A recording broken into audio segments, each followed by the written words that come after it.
Today we're doing a comparison that a lot of new Linux users quietly struggle with. Linux Mint 22.3 versus Zorin OS 18 Pro. Two beginner-friendly systems, two very different philosophies, and if you're coming from Windows, this choice actually matters more than you think. In this video, I'm going to use both systems in real time. First, we'll explore Linux Mint 22.3, then we'll switch over to Zorin OS 18 Pro. No hype, just real usage. What feels smooth, what feels limited, and what actually makes sense for new users. Let's start with Linux Mint. Right now, I'm inside Linux Mint 22.3.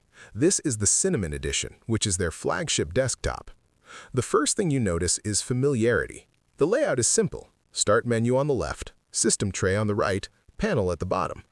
If you've used Windows 7 or even Windows 10, your brain relaxes instantly. There's no learning curve shock. Open the menu and you get categories: accessories, graphics, internet, office. Clean and organized. Nothing feels flashy. It feels stable, almost conservative. And that's intentional. Linux Mint is built on top of Ubuntu LTS.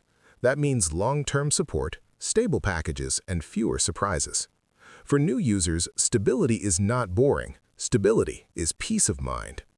Now let's talk about software installation. Open the Software Manager. It's straightforward. Search for an app, click Install, enter your password, done. You don't need the terminal unless you want to.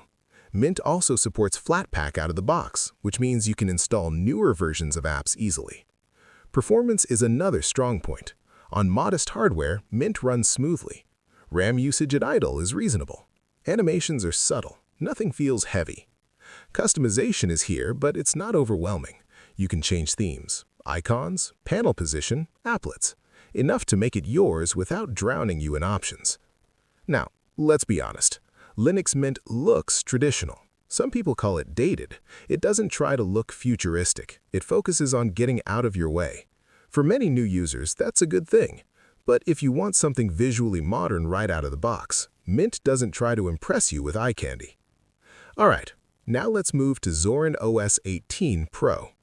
Here we are inside Zorin OS 18 Pro. Immediately, the vibe is different. The design feels polished, more modern, softer icons, subtle gradients, cleaner typography. It feels like someone cared deeply about visual presentation.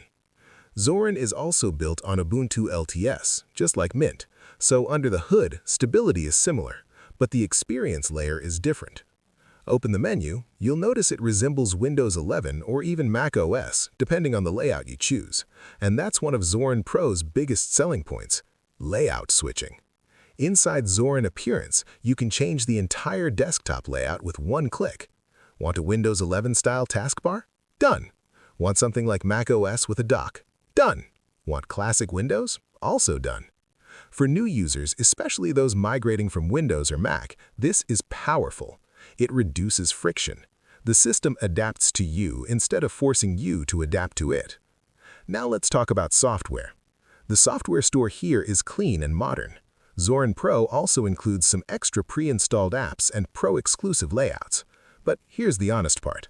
Most applications available in Zorin are also available in Mint because both are based on Ubuntu.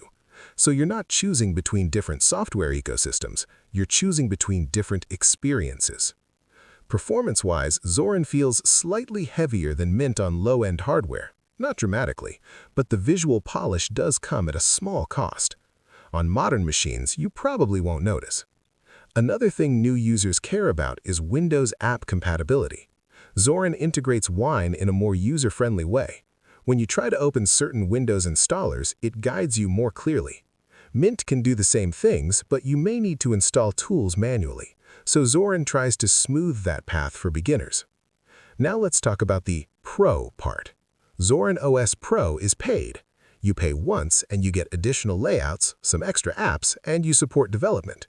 Linux Mint, on the other hand, is completely free. Functionally, you can replicate most Pro features in Mint with some manual tweaking, but the key word there is manual. Zorin saves time, Mint saves money. So what does this mean for new users? If you want something free, extremely stable, traditional, and lightweight, Linux Mint 22.3 is incredibly hard to beat. It feels like a reliable tool. It doesn't try to impress you. It just works. If you want something visually modern, highly polished, easy to adapt to Windows or Mac OS layouts, and you don't mind paying for convenience, Zorin OS 18 Pro feels more refined out of the box.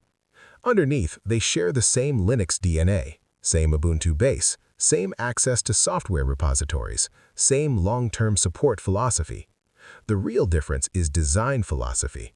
Mint says, here's a solid desktop, make it yours. Zorin says, tell me what you're used to, I'll shape around you. Neither is objectively better. It depends on your personality and your hardware. And here's something interesting. Most new users think switching to Linux is about features. It's not. It's about comfort. The system that makes you forget you're learning something new, that's the one you'll actually stick with. So as you watch this side-by-side usage in the video, pay attention to how each system feels, not just what it does. Because in the end, operating systems are not just software, they're environments, and environments shape behavior. Choose the one that makes you feel at home. That's the real comparison.